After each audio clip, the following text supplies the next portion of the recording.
Então, o neuroticismo é um dos maiores preditores de insatisfação conjugal já identificados em pesquisa. Conscienciosidade prevê melhores desfechos de saúde e maior longevidade. Por que será, gente? Porque a pessoa conscienciosa, se por exemplo ela diz assim, eu vi que eu tô com o colesterol alto, preciso estabelecer aqui uma dieta. Ela vai se comprometer com aquilo ali, porque ela é comprometida, né, com aquilo que ela busca. Eu vou fazer academia, ela vai se comprometer com aquilo, então acaba, né, que são pessoas que acabam se cuidando mais também.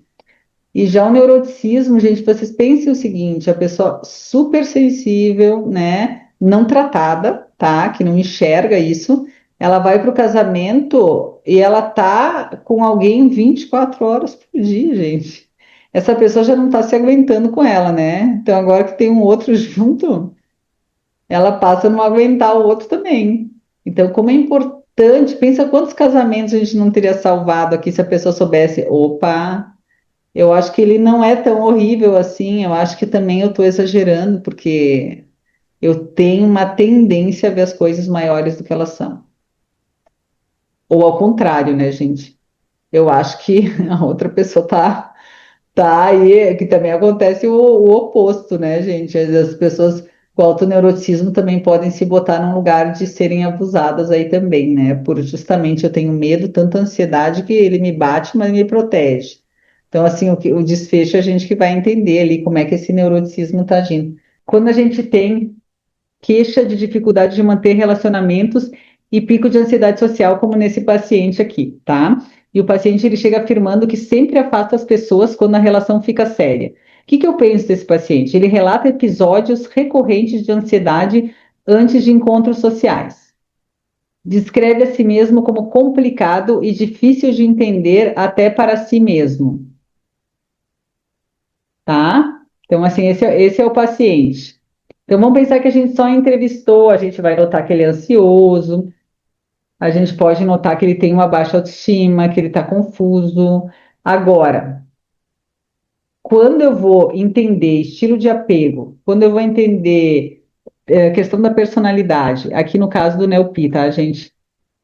Eu vou, eu vou entender ele a partir de critérios que me ajudam a organizar as ideias na minha mente. Ok, um autoneuroticismo deu para ele. Ansiedade alta, a questão dessa questão da vergonha, dele estar todo o tempo autoconsciente ali, o baixo gregarismo, mas uma alta busca de sensações. Então, muitas vezes essa pessoa, ela é aquela pessoa que fica com várias pessoas ao mesmo tempo, nessa alta busca de sensações e baixo gregarismo. Uma alta abertura, então, o conflito entre o real e o desejo de conexão, esse medo de exposição. E aí a gente volta aqui e presta atenção de novo, trazendo também uma linguagem que eu não consigo separar, né, gente? Porque, olha só, eu afasto as pessoas quando a relação fica séria. Então, assim, uma questão de falta de comprometimento, muitas vezes dificuldade de ter valores, que a pessoa se comprometa, vai lá para a conscienciosidade, mas eu não posso dizer que eu não vi aqui um estilo de apego que tá aqui muito direcionado para o evitativo, tá? Ou evitativo temeroso, relata episódios recorrentes de ansiedade antes de encontros sociais. Então, assim, talvez um evitativo temeroso aqui, porque o evitativo só ele não tem tanta ansiedade. Então, assim, aí eu já venho lá para a questão do autoneuroticismo, linkado a esse modelo que ele tem de relacionamento, descreve a si mesmo como complicado e difícil de entender até para si mesmo. Então, a gente já vê aqui, né, qual que é a imagem que ele tem dele mesmo. Não é uma imagem de uma pessoa capaz, de uma pessoa assertiva, não é. Ele é uma pessoa que não consegue se trazer essas questões, né? Então, assim, quando a gente pega esse perfil de personalidade, isso não substitui, por exemplo, eu entender os modelos internos dele de funcionamento. Então, ok, eu percebi que ele tem esse neuroticismo, que ele tem ansiedade, que ele tem baixo gregarismo, que ele tem também essa questão de uma dificuldade de compromisso, busca de sensações, alta abertura, então ele quer toda hora estar trocando, mas eu tenho que olhar para o modelo interno de funcionamento que ele tem nas relações. Aí eu vou olhar. que o pai dele e a mãe dele, eles tinham brigas homéricas em casa. E aí eu começo a entender que o modelo interno de funcionamento dele de relação é uma relação que ela é uma relação que traz prazer, amor e afeto ou traz ansiedade, medo e esse tipo de emoção? O que que ele viu dos pais dele? Era saudável ou não era saudável? Então, o que que ele fez agora? Ele evita. Ele evita entrar em contato com isso. Essa é a estratégia dele de enfrentamento. Mas ele tem um modelo interno de funcionamento negativo sobre os relacionamentos. Então, assim, ok, que ele tem todas essas características de personalidade que favorecem, mas ele também tem um modelo, né? Vamos pensar um modelo mental sobre essa estrutura, essa crença sobre relacionamentos. Então, a intervenção deixa de ser genérica aqui. Vamos trabalhar a ansiedade do meu paciente. Agora eu vejo ele muito maior que a ansiedade dele, porque muitas vezes esse paciente ele veio para a clínica e ele diz assim, mas na verdade o meu objetivo terapêutico é tratar minha ansiedade. Isso não é objetivo terapêutico. O objetivo terapêutico é para que eu vou fazer isso? O que vai mudar na tua vida ser menos ansioso? O que tu está querendo? Para que a gente está buscando? Isso sim é um objetivo terapêutico. Porque senão, na ACT, eles traziam até bem brutamente, assim, uma questão, ok, se o teu objetivo é só, eu não quero ser ansioso, eu não quero ter medo, então isso, na verdade, né, qualquer pessoa, qualquer morto não tem. Mas não é isso que a pessoa quer. A pessoa quer viver. Então, o que que ela quer com isso? Né? A ansiedade, na verdade, ela tem uma função, claro que ela muito alta, ela gera prejuízos, mas o que que a pessoa quer? Por que ela vai fazer se ela for menos ansiosa? Ah, eu acho que eu vou tirar melhores notas. Opa! Mas por que você quer tirar melhores notas? Ah, porque eu gostaria muito de trabalhar em tal empresa. Isso é o objetivo. Eu quero melhorar minha carreira, eu quero desenvolver um relacionamento, eu quero poder ter mais amigos, tá? O que que o teste vai fazer com vocês? Vai ampliar a escuta. Então, ok, o meu paciente, ele veio hoje e me trouxe a situação dessa forma, mas eu sei que ele tem realmente uma questão aqui de dificuldade com a amabilidade. E como é que eu vou trabalhar isso com ele, né? E como é que eu vou entender isso que ele está falando? Será que é realmente essa dificuldade da esposa dele ou é ele com essa questão de baixa amabilidade, como o caso da Yves Saint Laurent lá? Então, isso vai ampliar a nossa escuta. Nos dá uma linguagem técnica também.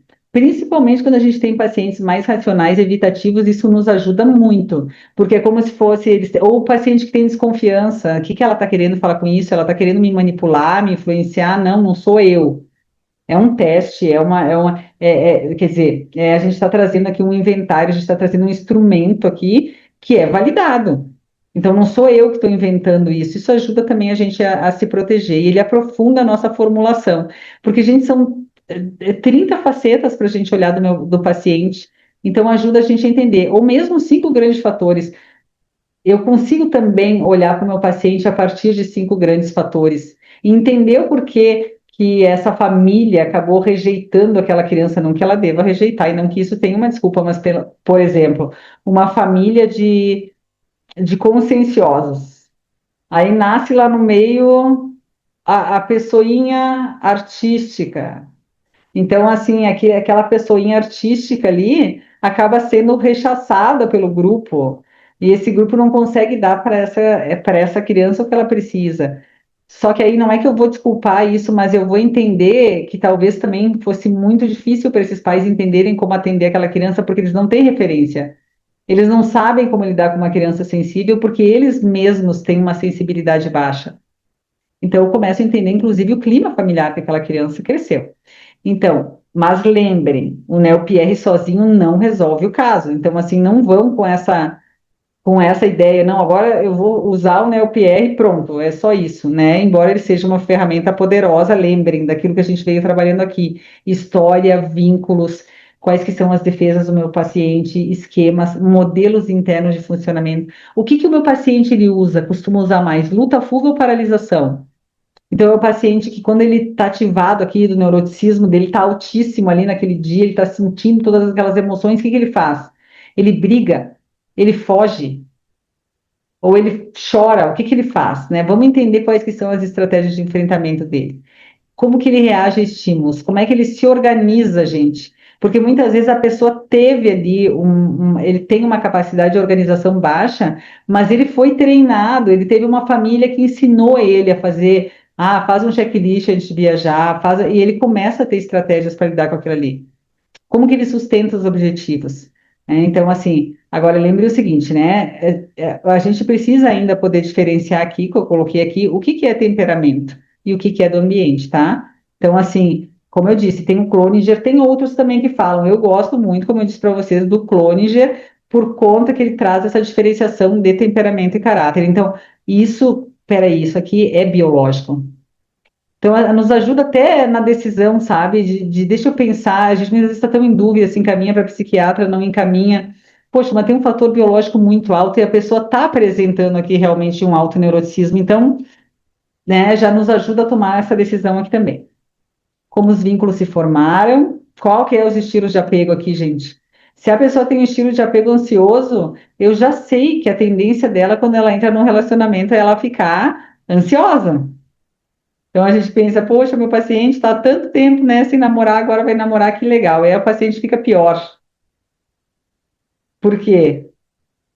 Porque justamente ele tem um apego ansioso, então ativa ali todos a questão do apego, do medo de perder agora, né? Então tudo para nós, assim, é muito interessante, né? Porque vem como uma bomba, né, gente, na clínica, vem tudo junto. Não vem assim separado. O paciente, hoje eu vou trazer a personalidade para ti, psicóloga amada. Amanhã eu vou trazer o meu temperamento, depois amanhã eu vou trazer os meus esquemas. Não, vem a avalanche, né? Então, assim, fui demitido, briguei com a não sei o quê, fui enxotado de casa, e aí a gente que se vire em dividir ali, organizar essa bagunça toda em questão de temperamento, apego, Big Five, usando aqui as facetas do NeoPR, para quem quiser, lógico, e os esquemas, esses padrões, né? Que muitas vezes a gente pode usar os esquemas do Jeffrey Young, a gente pode também agregar com os MIFs da teoria do apego, que são os modelos internos de funcionamento, e são esses modelos que a gente viu. A gente precisa entender o paciente com profundidade, isso é ponto pacífico, tá? Então, vocês mesmas me trouxeram hoje, muito queridas, aí os seus casos, dizendo, muitas vezes eu já fiz, já conheço os testes, já fiz supervisão nos testes e não é o bastante. Não, não é o bastante. Porque a gente precisa costurar aqui, né? Então, o que que ele está me dizendo, paciente, né? Como eu disse, temperamento, ambiente, apego, como que esses esquemas se consolidaram.